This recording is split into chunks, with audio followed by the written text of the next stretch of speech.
The following is an exclusive presentation of WI Garden Media. This is Time by the Tent podcast with your host, Joey and Holly Baird. Coming up on the program today, we're going to talk about how to properly clothe yourself for camping, as well as first aid at the campsite. Our guest is Random Adventure 2.0 Tony from YouTube channel Random Adventures 2.0. So join us. We've got a full show.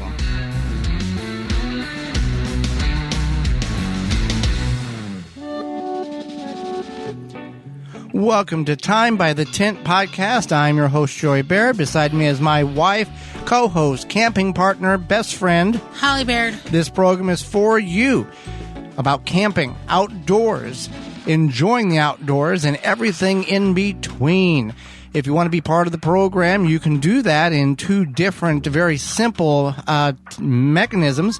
You can send us an email to twvgshow@gmail.com. That's twvgshow@gmail.com. Or if you'd like to give us a call, you can do that on the hotline, 1-800-927-SHOW.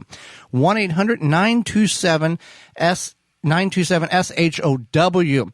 You can find all shows at our parent website, the WisconsinVegetableGardener.com, underneath the camping and camping podcast pages. We have a YouTube channel, Time by the Tent, same name as the podcast here. So let's get in the program, Holly, and we're going to talk about layering for camping, the right clothes, because if you're new to camping, and we see this on a lot of social media, Facebook groups, hey, I just bought this and I'm new to camping, give me your feedback.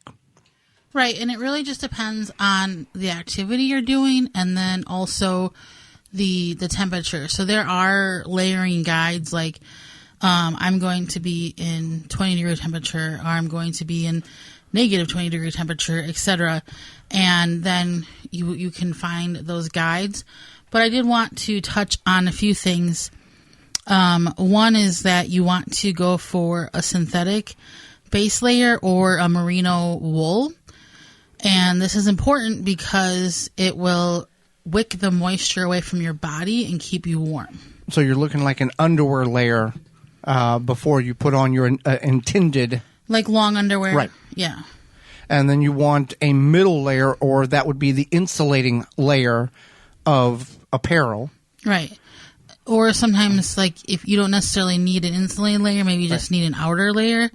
So you have to keep that in mind, too, because you also don't want to get too hot. Mm-hmm. And obviously you can take an outer layer off to an extent, like a jacket or something. So say you have on like a merino wool base layer, and then you have a fleece on top of that, and then a jacket on top of that. You can always take the jacket off or something, but you don't want to overdo it where you have 4 layers on and you're definitely going to be too hot. Unless you're just sitting around ice fishing, that's totally different, or something like that. But most of the time, then you're in a little shanty. Well, if for people who hunt, that is also a rule. Carry the heavy clothes to the deer stand, and then once you get settled in the deer stand, give a few minutes to cool off, and then put your layers on. Because otherwise, if you're walking 10, 20, 30 minutes to get there, and you've got 4 layers of insulated clothes on, you're sweating, then you're going to sit in a tree stand, and you're going to freeze. You're going to get very uncomfortable very, very quickly. And, right. And I'm assuming that this is very similar to the protocol for hiking. Right. So that's the thing, is that when you're hiking, you got to keep in mind that you're moving. So you're moving, that creates heat in your body. So that's why you want to layer with wicking layers. And something that's not bulky. Something that's not bulky, definitely.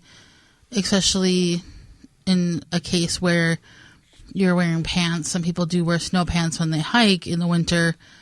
But if you don't need them, then they're probably not necessary. So it's good to layer otherwise. It also depends on how you are as a person, and your body heat, and how you create body heat. Some people, especially, depending on who they are, if they have different medical conditions or just different genetics, whatever, they might be colder faster, or they might get warmer faster.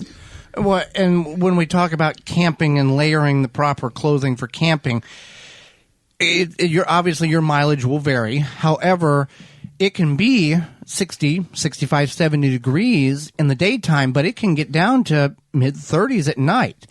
And based on the type of sleeping apparatus you have and or the type of tent, it can be a very uncomfortable night's sleep. Right, and that's something to keep in mind as well, is that if you are sleeping in a tent and you don't have a heating something in your tent and it's just you in the outdoors, you want to keep in mind that layering is important there as well. And I would highly recommend merino wool because that, again, is warm. It works with your body heat. It's wicking, so you're not going to get overly hot. It's going to keep you nice and comfortable. And that also includes your socks. Socks is probably the most important key to your sleeping. Warm socks, dry feet, you're going to have a much more enjoyable night. Now, we have found a brand that works very well for us, which is Grip 6. Grip 6 is it's American-made product. They have wool socks, they have wallets, and they have belts. We're going to talk about the socks because you can't really sleep in your wallet and your belt very well. No. But it's American-made wool socks, long-lasting, and it's made in Utah with Utah sheep's wool, and it is our go-to sock now. It keeps your feet warm no matter what kind of conditions you're in. Now, obviously, if you walk in water, that doesn't quite, it doesn't work as well. But if you are your feet staying dry, no matter what conditions, you are going to see a very humongous difference between traditional socks and the Grip 6 socks.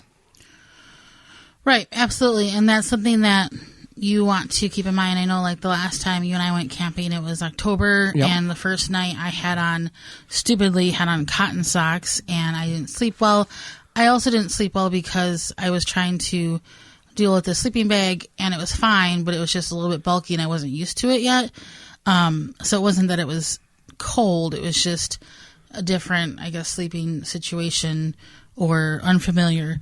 So that's something to keep in mind as well. Grip 6 from grip6.com. You can use coupon code radio15 to save 15% off your order at grip6.com. Phenomenal socks. Will be the last pair of socks you'll ever buy.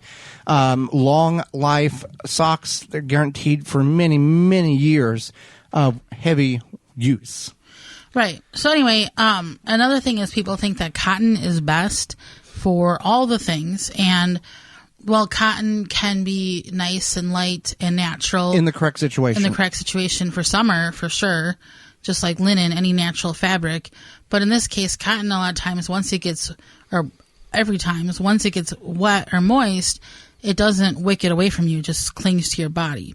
So that's why there's those wicking fabrics, a lot of synthetics, or there's, again, the merino wool that a lot of people use. Now, that merino wool is not cheap, but it is an investment. If you're going to be spending a lot of time outdoors, I would highly recommend getting yourself a set or two of that merino wool. Yeah, it creates a good insulation and transports that moisture away from your body. So it is lightweight as well. So we've got several different layers here, and this is all different based on your location, the time of year, the conditions, and what you're intending to be doing, whether you're sitting around the campfire, hiking, or something in between. You may have to be very conscious of what you're wearing and when you're wearing it, because in the spring, in the summer, a cool night, if you are a little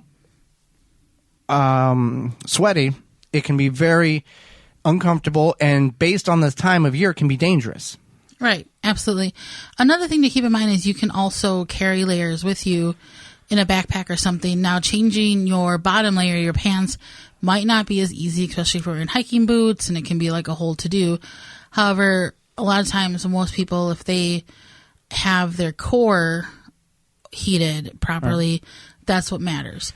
So when you're layering for your bottom, it's just to prevent things like frostbite and wind. So not saying it's not important, but keeping your core warm is important. Also, I carry a rain-resistant jacket with me all the time, and it packs down really small in my hiking backpack, and that way I have it, it's available, and if it starts to rain and I need to put that on, staying dry is going to be helpful versus not.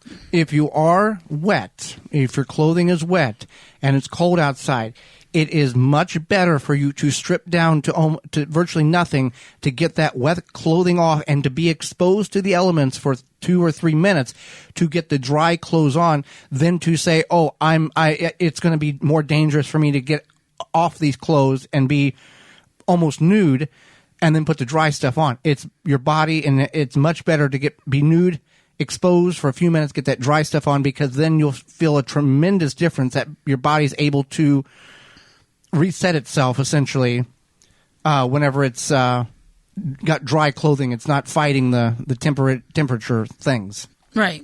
And that's something to keep in mind as well. Now, things like, another thing to consider again is wind. So if you live in a high wind area, it's also smart, and maybe you have dry, dusty roads or trails or whatever, you may want to consider like a scarf to wear on your face. Keep that in mind, and then even a hat at times. So that's another layer or protective gear that you can wear. So when it comes to camping or hiking, it just is not whatever you have on at the house will work fine for your journey or your camping trip. There is a process where you want to be aware of what you're doing to make your time outside so much more enjoyable. Hang out with us. When we come back, we're going to talk a little bit about first aid at the campsite, on the hiking trail, and in between. You're tuned in to Time by the Tent podcast.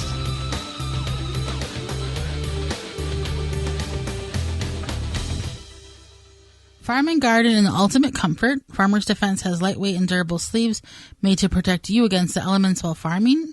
Farmer's sleeves offer unparalleled protection of arms and skin for any farmer, gardener, or outdoor worker.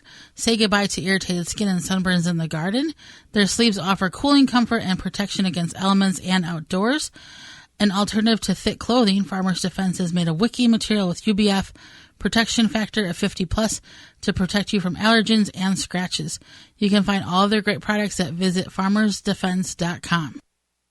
Do you own property and you're trying to keep newly planted and established trees healthy and hydrated wherever they may be planted? Well, tree diaper technology can significantly increase the water to your trees. No pipes, no hoses needed. Hydrates from water, from rain, or when you water the trees. Eliminate watering altogether and let it take care of itself. Find all of the information out at treediaper.com. That's treediaper.com, and use coupon code GARDEN15 to save 15% off your order at treediaper.com. Hydrate those trees no matter where they're at on your property. We are brought to you today by sponsor Walton's Inc. Listen, we know you care about where your food comes from, canning and preserving your fruits and vegetables. What about the meat? Maybe you hunted or trapped that meat. At Walton's, you can get all the equipment, seasoning supplies to make sausage, jerky, or any other product your way to your high standards. You want to make snack sticks that people will actually like. Walton's created meatgiststicks.com, an informational site to help you make the best finished product. They have spices, meat grinders, mixers, sausage stuffers to help you go from animal to edible. Walton's, everything but the meat. Oh, you can use code GROW50 to save 10% off orders of $50 or more. Take those spices to the campsite with you. WaltonsInc.com. Welcome back to Time by the Tent. I'm Joey Baird. I'm Holly Baird. And we're going to discuss some first aid at your campsite and or on the hiking trail or on the property that you visit on a weekly basis. We're not going to get in graphic detail here, but there are some things here in which you may not be aware of or just need a refresher on. Right. So first aid is important, and you might think, I'm just going for a mile hike, and this trail's not that long. What can go wrong? And that's when you made the first mistake, because you know how Murphy's Law is. Well, there was a weather. This show originates out of the Milwaukee area. There was a weatherman that said, "Be prepared, not scared." Yeah. Yes.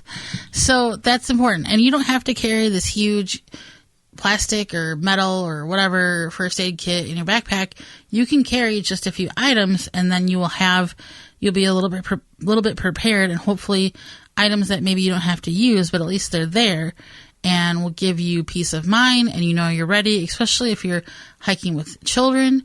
And I'm sure there's other things to consider with pets, but definitely with just humans in general, you never know.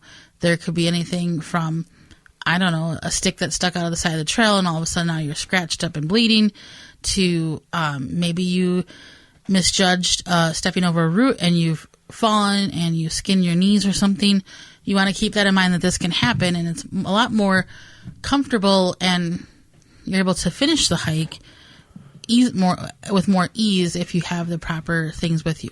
Well, whenever we started camping again last summer, one of the first things that I purchased to put in the tent, we've got a 10 by 12 wall tent with pockets that hang on the front, inside of the front, is eye cleaner, because there's nothing more uncomfortable than sitting by the fire and getting something in your eye and ruining a camping trip than having a dust particle or something in your eye. So we've got it, but we've never needed to use it, but we have it. I don't remember the eye cleaner. Okay, well, I would have got it prepared for you if you had needed it. Where is it right now? In our camping stuff? It's in the camping stuff, yes. All right, so eye cleaner, that's a good idea. That's a good one. Tweezers would be another one. Tweezers, yeah. And a needle. So we're going to talk about a basic, like, hiking first aid kit, and now here's the question here. Do you need to go purchase a first aid kit that's $60 or $80 or $150? No. Now, if you are a person that you're like, I just don't want to think about it and I want a complete kit. They're out there. Yeah, they're out there. Now, if you are the type of person that's like, well, I'm just going to take my whatever I have in my home and I'm going to put it in a little baggie and that's my first aid kit, that's totally valid too. So you want to have some sort of Band-Aids, and a variety is good. Smaller ones, medium, larger.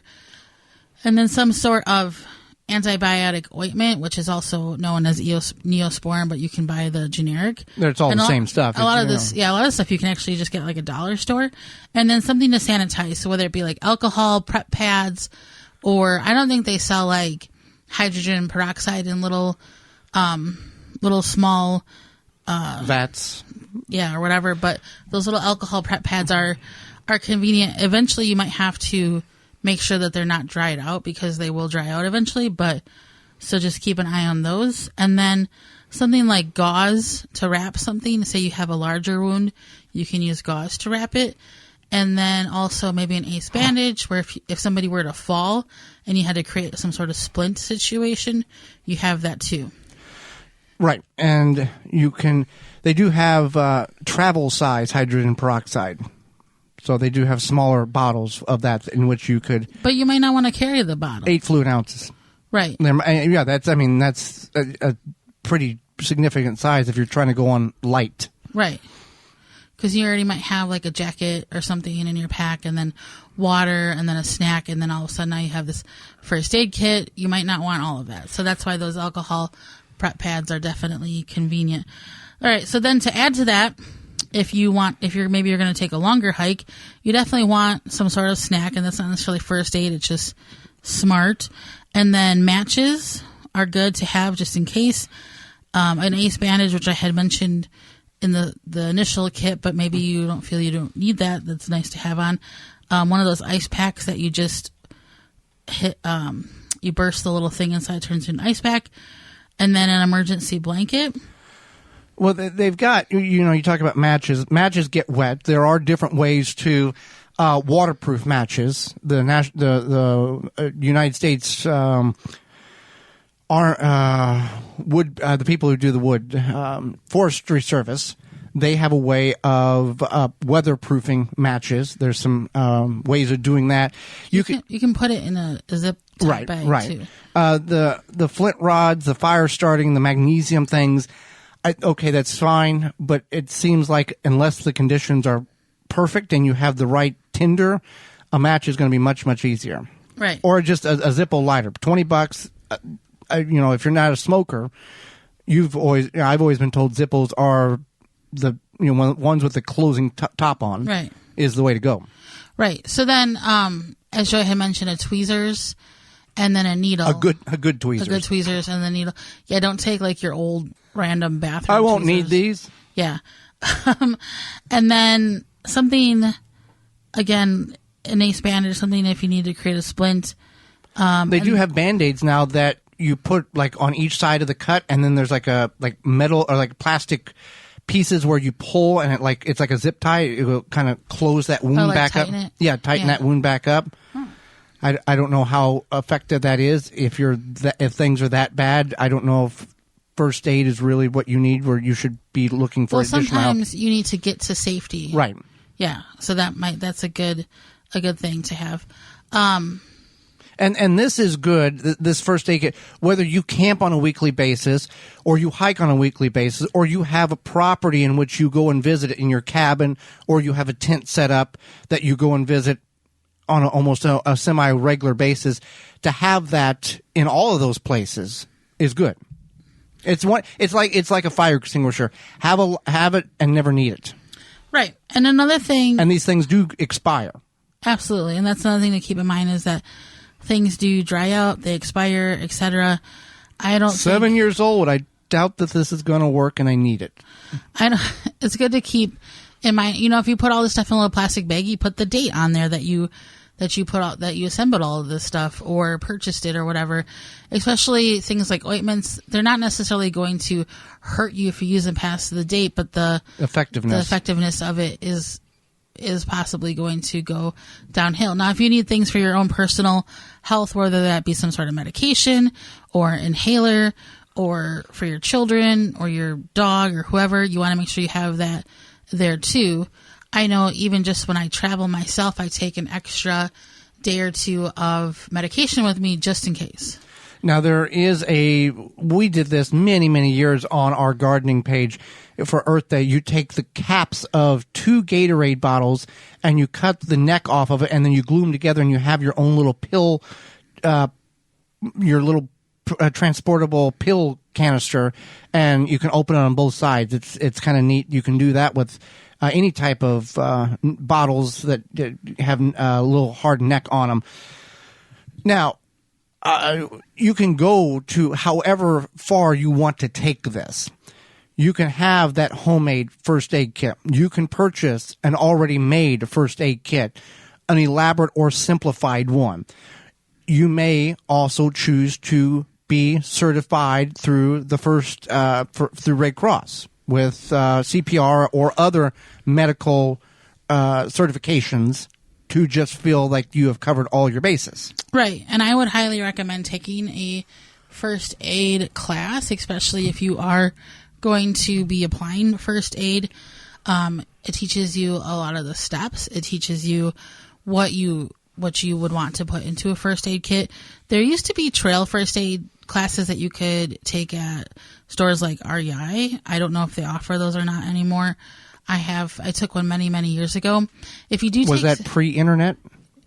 It was kind of pre-internet. Or has a lot of that stuff transferred over to online or in videos now, where you don't have to go to that class. You can just follow what you can gather the items, even though you're not going to be quote unquote certified. It wasn't pre-internet. It was more like social media, and definitely like Zoom and probably Skype. It was But yeah, that's an option. And then also, if you do take CPR, I would highly recommend, if you think you're ever going to have to do CPR on a stranger or somebody you don't know, they do sell CPR masks that are fairly cheap, and that way you're not getting their germs. Contaminating. Right, contaminating. Yeah. And the other thing is that even if you have this knowledge, say somebody did need CPR and you're like, I don't want to save this person for whatever reason. Like, what is this, Seinfeld? No, I'm just saying, like, maybe you're just like, I don't feel comfortable with my CPR skills or whatever, and I might injure this person or cause more issue. The biggest thing is just to make sure that somebody's contacted the emergency services. Right. Yeah. So, something that we all need to be aware of: first aid in the campsite, on the hiking trail, on your property, in your car. So it's something that hopefully that we have either helped you out about thinking about things in which you've not thought of, or processing all the things that you have, and maybe going back and checking those expiration dates. You haven't used that first aid kit in a couple of years. Maybe it's time to, as difficult as it may be, dispose of it and reinvest in a new one. Because maybe it's in the back of your trunk of your car and it's had stuff smashed into Right. it and you don't even know what condition it's in. I mean, obviously salvage what you can. And if it means that you purchasing a really cute looking first aid kit means that you're going to maintain it and you're like, should I do this? Then just do it. Because if you know that you're going to be responsible and encouraged because your first aid kit is the cutest first aid kit you've ever seen in your life, then by all means spend that extra money. Well, when we come back, our good friend Tony from YouTube channel's Random Adventures 2.0 will be with us. You're tuned in to Time by the Tent.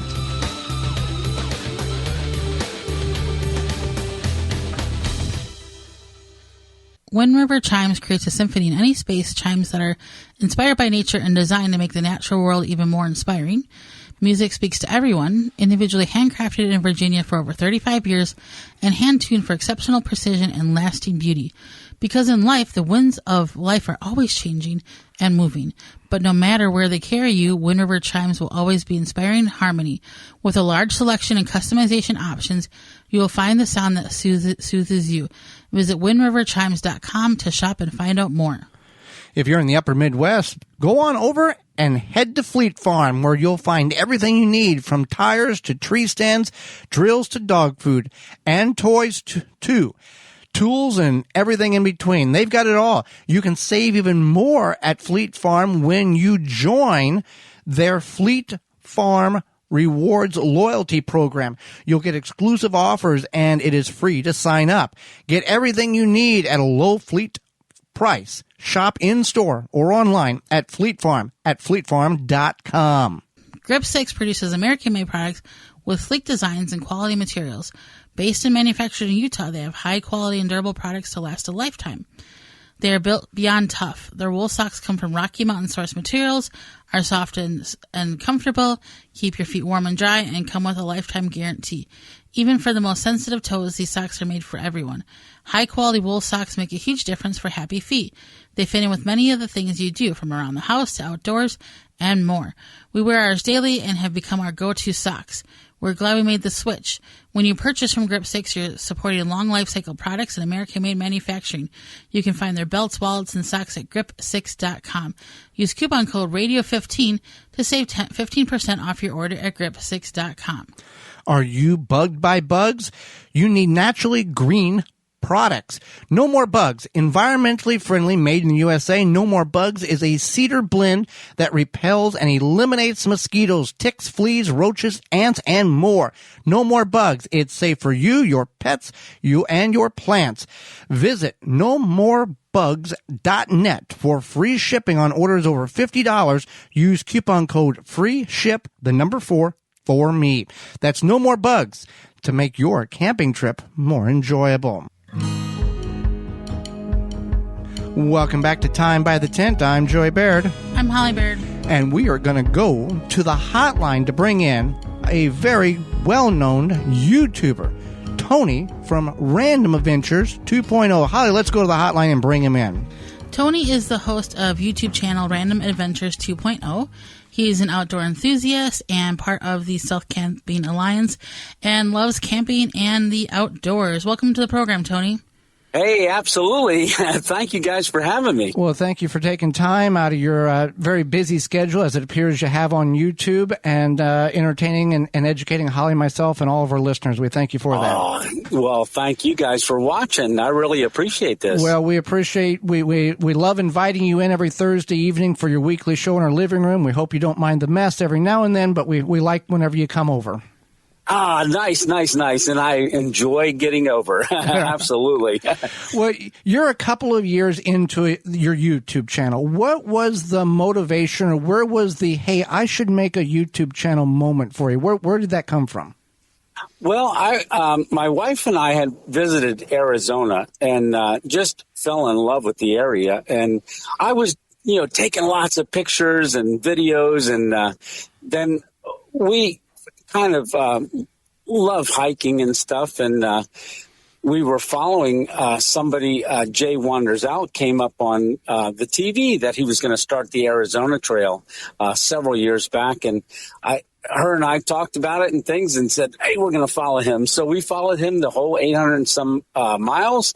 And I thought, wow, this is really interesting how he's, recording his daily journey through it. And one day Lisa said, you know what, you should do that, start recording our stuff and, your adventures. And I was on my way to work the one day and I set the phone up on the dash. I thought, you know what, if I'm going to do this, I'm at a red light. I'll just say it, because if I say it, then I'm going to do it. And I put the hit record and I said, hey, I'm going to start a YouTube adventure channel. And I looked up and the light turned green. I said, oh, the light's green. And I pulled away and the phone fell off the dash. And that's how it all started.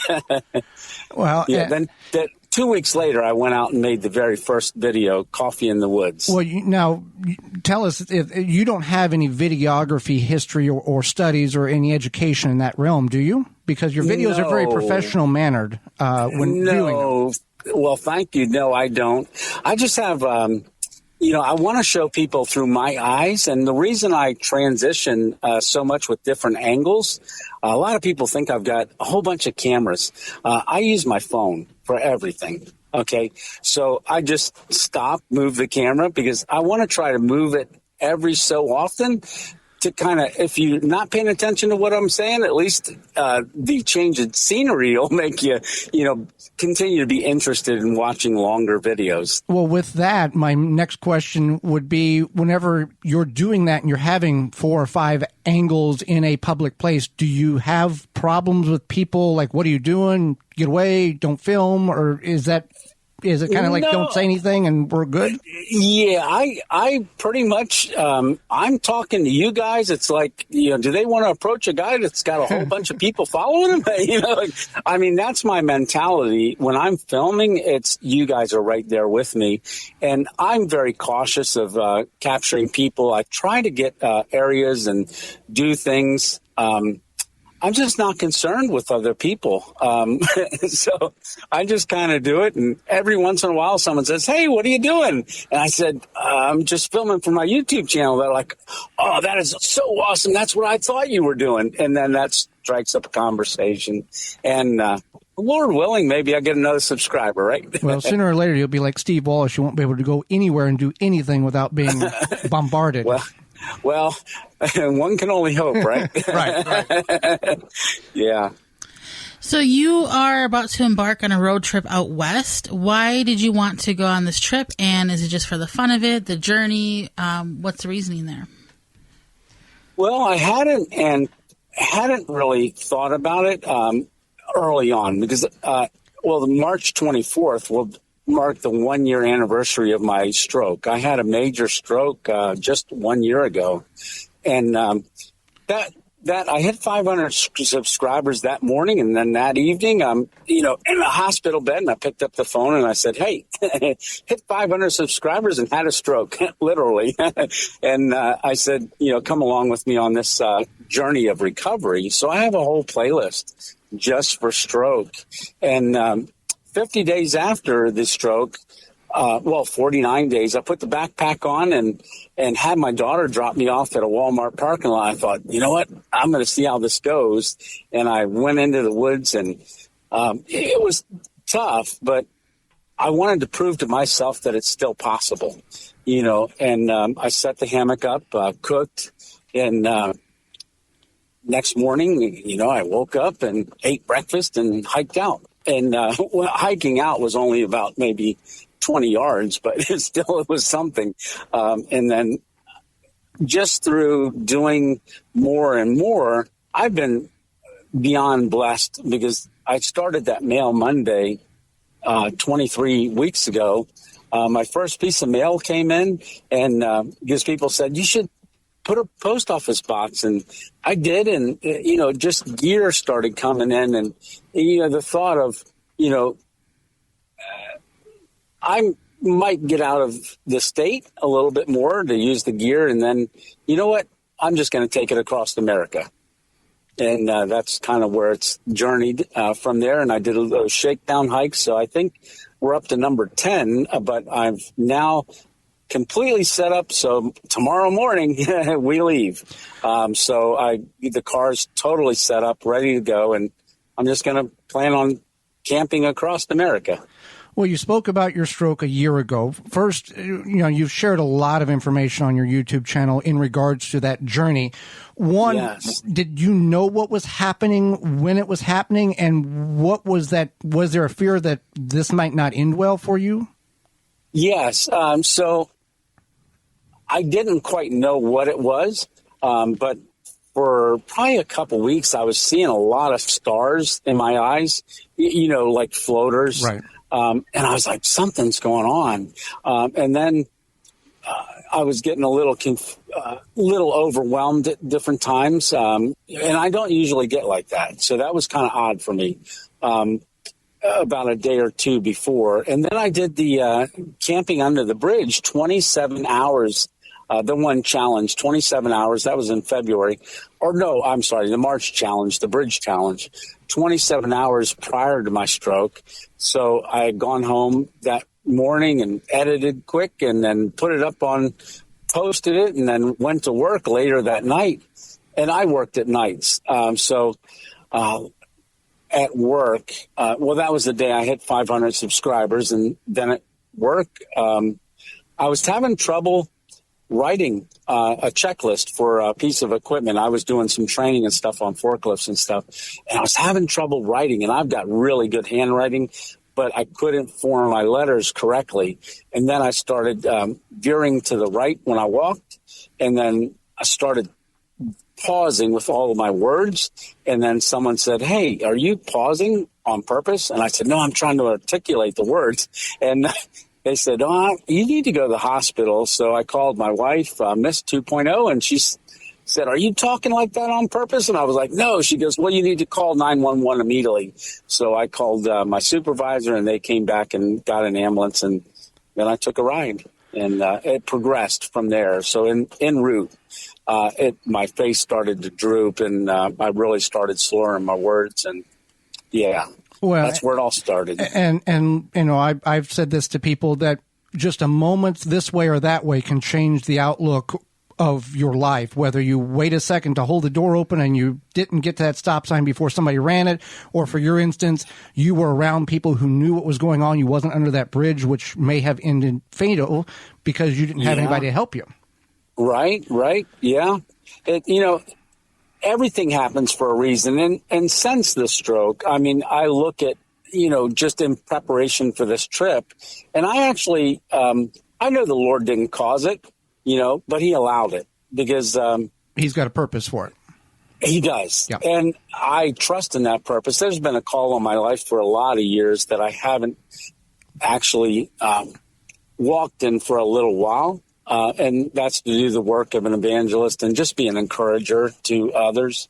And so I'm hoping it's already started ever since I went down to pick up the car carrier. I met so many wonderful people. And if that's any indication, those 3 days of what this trip is going to be like across America and back, it's going to be an epic journey. It really, really is. And because of the stroke, you probably have a new outlook on life compared to what you had or thought you had before.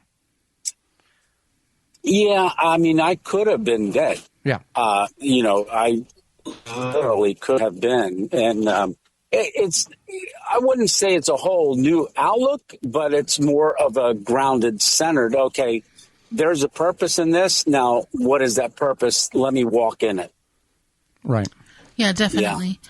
So in your adventures, did you ever have a point where maybe you didn't post a video because you decided that adventure needed to end? It was too risky. Maybe you were concerned for your safety and you were like, you know what? I went out to go camp, and then you decided to change your mind because it just didn't feel safe to you. Believe it or not, no. So I have never, ever gone somewhere where I had to, oh, you know what? Yes, I did.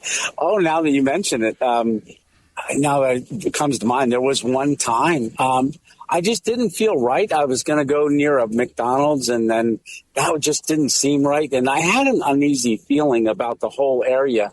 But I did end up finding an abandoned hotel not too far away, and I pulled up, and I saw 2 state police vehicles there, and I just kind of hung back a little bit like, ooh, wonder what's going on here. And then I went to the other hotel that was in the area, and there was a groundskeeper there. He was putting some trash in, and I pulled up, and I said, hey, do you know anything about this place up there? There's 2 police officers. He said, yeah. They found a dead body yesterday up there. And I was like, okay, thank you. And so I decided not to camp that night, and I ended up going home. But I did find another location for the next night. That's that feeling you get that you're supposed to listen to. Yes, and I'm very sensitive to that now. So, yeah. Well, Mrs. Random 2.0 is obviously a very big supporter of your outdoor adventures. For people who may not have that support mechanism, that spouse, that partner, is there any advice on how you can encourage them to be more supportive or show them that, hey, this is maybe a good thing for both of us? Yeah, I would say do little adventures, because once you get into nature, if somebody is, a little fearful of nature, it really depends on the reason why. So you got to find out that why. Why are you not interested in it?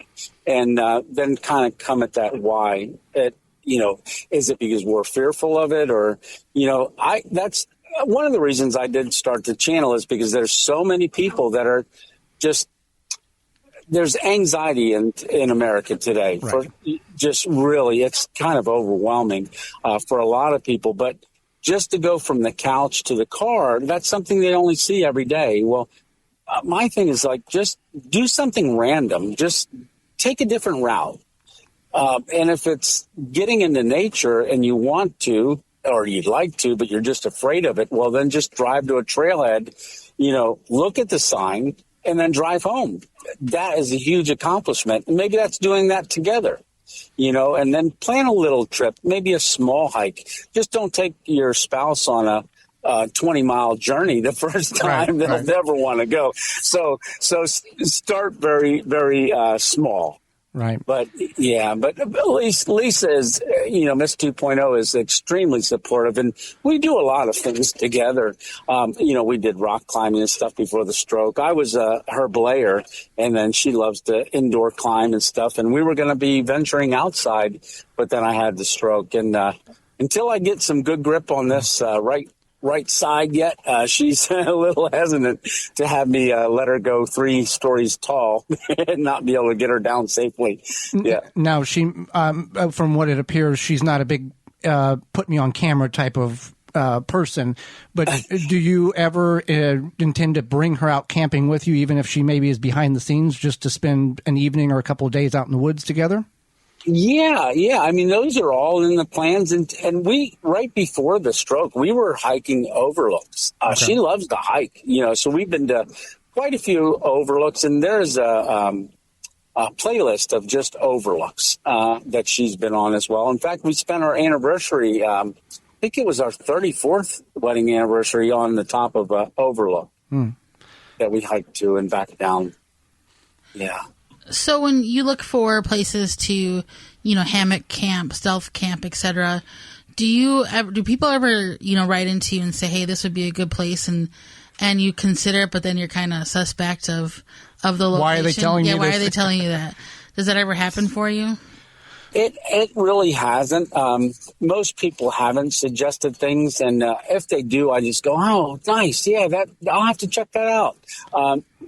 But look at it on Google, do a street view. There's reconnaissance. Right. So some different things you need to do. But, yeah, that could be a worry. But most people that would suggest something to me, I don't have to worry about them. Yeah, my daughter told me about a place that they went swim in a reservoir. So that was during the shakedown, because I wanted to imitate, say, like a Bureau of Land Management land, because I'm going to run across a lot of those. And I wanted to simulate that in PA here, which there is no BLM land that I'm familiar with. So it is a place that I've gone to do where I cook the ham cheeseburgers on the little buddy heater with that hack. You know? Oh yeah, yep. Yeah.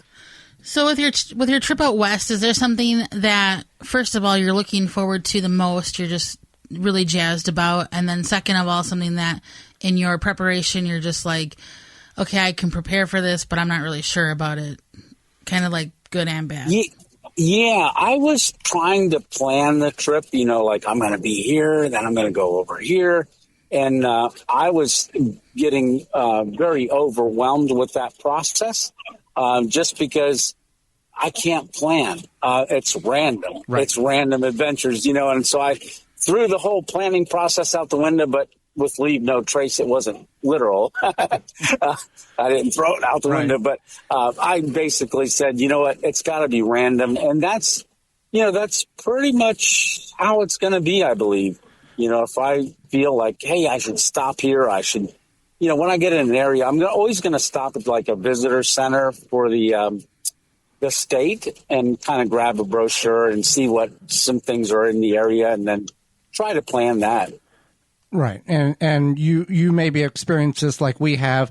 The more you plan, the less good things happen. Yes.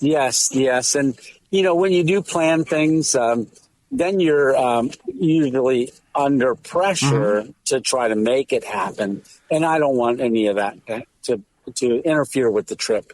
Now, you have a number of grandchildren. Are they of age to know that Grandpa's a YouTube star? No. Okay.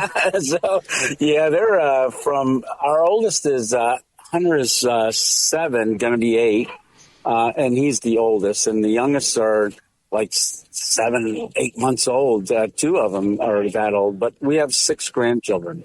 But your legacy will live on. Seven. Whoops. Almost 8. So, well, your legacy will live on whenever you no longer are here, and that's the nice thing about YouTube. Yes, and that's one of the things that I've often thought of. I'm chronicling something for my grandkids, and hopefully their grandkids. Because whenever you were younger, you just had maybe a few pictures and a story. They have actual documentation, video. This is what Grandpa did. This is how happy and fun he was. Yes, absolutely. I got to tell you, Tony, because I grew up camping, tent camping, in the beautiful state of Wisconsin here. And it was passed down. My grandparents took my mom camping, and I just know he loves state parks. Every time I go to a state park, I just reflect on him, and I think about what you're passing on to your grandkids and the visuals. I mean, all I have is some pictures and whatnot. So, I love that you're providing that for your grandkids, and maybe one of them will find something and really take off too with the outdoors. Yeah, absolutely. And that's my hope, that not only my grandkids but other people will be encouraged as well. Well, you show that a misfortune, meaning the stroke, doesn't mean that life's over. Yeah, no, life is not over. But, so many people feel that it is. Right. And I'm trying to show through my stroke series. In fact, people from all over the world have messaged me or emailed me and said that they had a stroke and they were, not doing anything about it. And eventually they needed to, get out themselves, they said, or I'm encouraging them to get out. So I've been really blessed that way, to have so many people encouraging me. And that's all I hope to do, is encourage others. Absolutely. That it's not the end of the world. No. And everybody's stroke it's not a cookie cutter. Everybody's going to be different. But, everybody has the same fears. Right. That's one thing that is the same, something to overcome, which is the fear. Well, Tony, we greatly appreciate the time you've offered us. How can people whom are not familiar with you get and find you on the wonderful world of internet? Yeah. So I do have a Facebook group as well. It's called Random Adventures 2.0 Family. And then you can, a lot of times I always post, or not every video on that, but I also post, on YouTube, I upload Mondays and Thursdays and Sunday Night Lives and Mail Mondays. But Mail Monday ended. Tonight was the last Mail Monday for about 2 months. And I am going to be putting in the travel vlog videos on Mondays and Thursdays, and maybe some other stuff in between. But, you can find me on YouTube. Just type in Random Adventures 2.0. By the time you get to ADV on adventure, I usually pop up. I see. Well, Tony, we thank you for your time. Absolutely. Well, I really appreciate you guys. This has been wonderful. Absolutely. Well, we want to thank Tony for being on the program as he prepares to go across the country on his journey, and his YouTube channel will document that. Yeah, we really enjoyed having him on, and it was a great conversation. So we will follow his journey, and that will do it for the program. We thank you for tuning in, downloading the program, listening to the program, and enjoying our show. So until next time, for Holly Baird, I'm Joey Baird, and this has been Time by the Tent Podcast.